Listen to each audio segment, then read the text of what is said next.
Herkese merhabalar. Gerek olursa. Videoya giremiyorum. Hocam birçok soru geldi. Çok enteresan sorular var. Bayağı bir 100'e yakın neredeyse soru var. Bunlarla bugün size işgal edeceğim. Peki hala. İlk sorudan başlayayım isterseniz. Peki hadi başla bakalım. Karın germe ameliyatı sonrasında bir sorumuz daha gelmiş. Göbek deliğim kaybolur mu?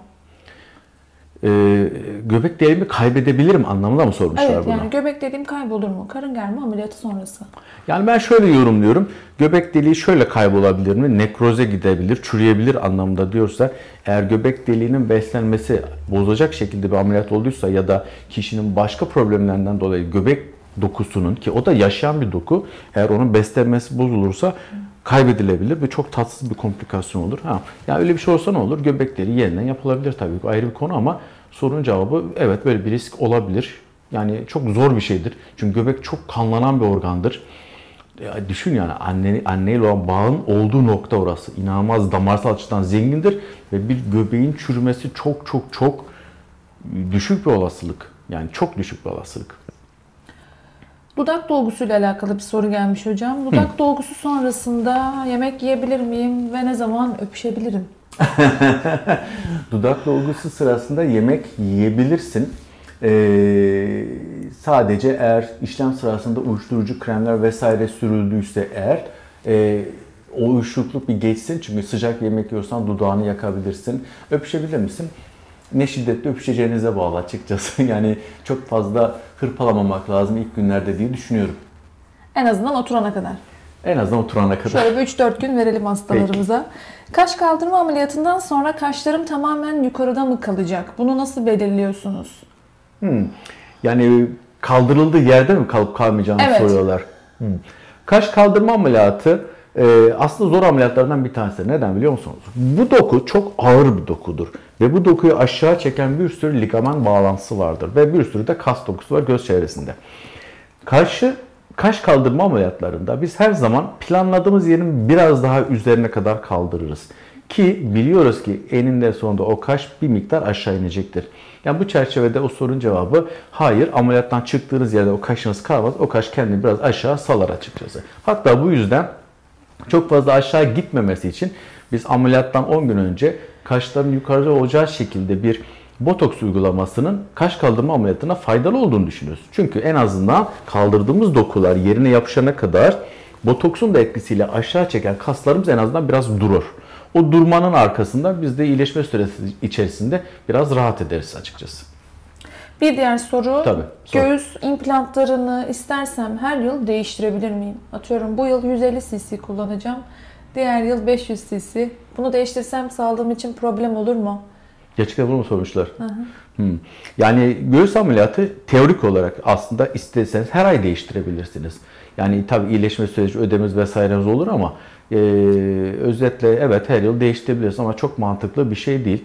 Mesela küçükten büyüğe doğru tamam olur. Siz bu yıl taktırdınız 150, seneye 250, ondan sonra 500 taktırdınız. Sonra canınız 100 cc taktırmak istediği zaman bu sırada meme dokunuz genişlediği için 500'ü çıkarıp 100'ü taktığınız zaman memeniz sarkar.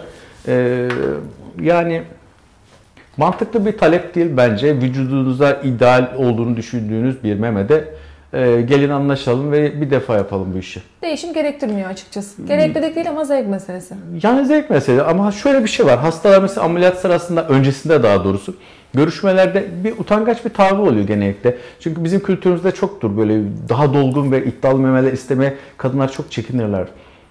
Burada söyleyemedikleri şey ameliyattan çıktıktan sonra söylüyorlar. Hele ki ödemler biraz inince ya acaba daha mı büyük taktırsaydım?